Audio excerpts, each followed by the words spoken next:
Building a Paralympic team can take years, but Liesl Tesch and Dan Fitzgibbon are enjoying rapid success. The pair is eyeing a London berth despite only sailing together for 15 months. I saw Liesl on a television show on a Sailors with Disabilities documentary. I was just watching it. I was with a friend at the time and he said, well, mate, you should get her. And I kind of just saw how she was and how strong she was, and yeah, she went sailing and we haven't looked back. When Fitzy rang me, he just talked from the heart and I just talked back to him from the heart. We're both athletes, we're both really determined, really competitive.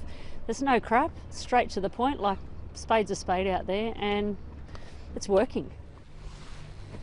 Fitzgibbon won silver at the Beijing Paralympics in 2008, while Tesch has represented Australia in wheelchair basketball 5 times. Tesch sailed as a young girl and took up wheelchair basketball after she crushed her spine in a bike accident.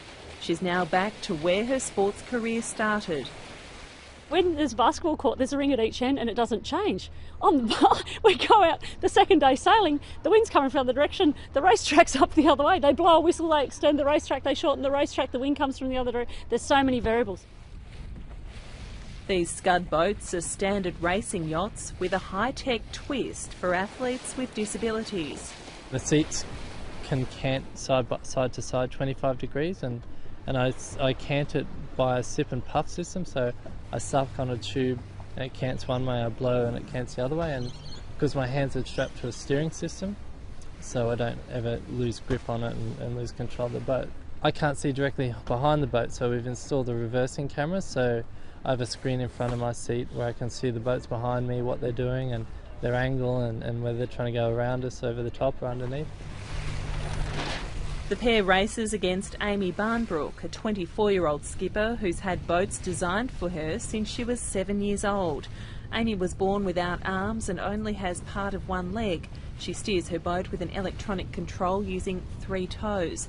Her goal is to compete at the Paralympics in 2016.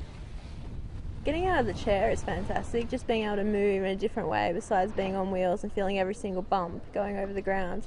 It is a good way of being out there, and also you can compete against people that are able-bodied as well. They don't necessarily have to have disabilities to be able to compete against them. These scud racing yachts are 20 feet long, and generally the person with more sailing experience sits at the back and is in charge of steering. The person at the front is in charge of trimming the sail. Now, Liesl and Dan have only been sailing together since January last year, but already they're proving to be a lethal combination. Fitzgibbon has a wealth of experience on the water. He was an Olympic sailing hopeful until he fell off a jetty and broke his neck 15 years ago. You never really have a perfect race, I don't think, and you're always trying to master the elements, and every day is different, and I enjoy just the challenge, the absolute challenge, and I've still been doing this, I've been doing this for so long and I still make silly errors, and that's what keeps me coming back tomorrow and the next day.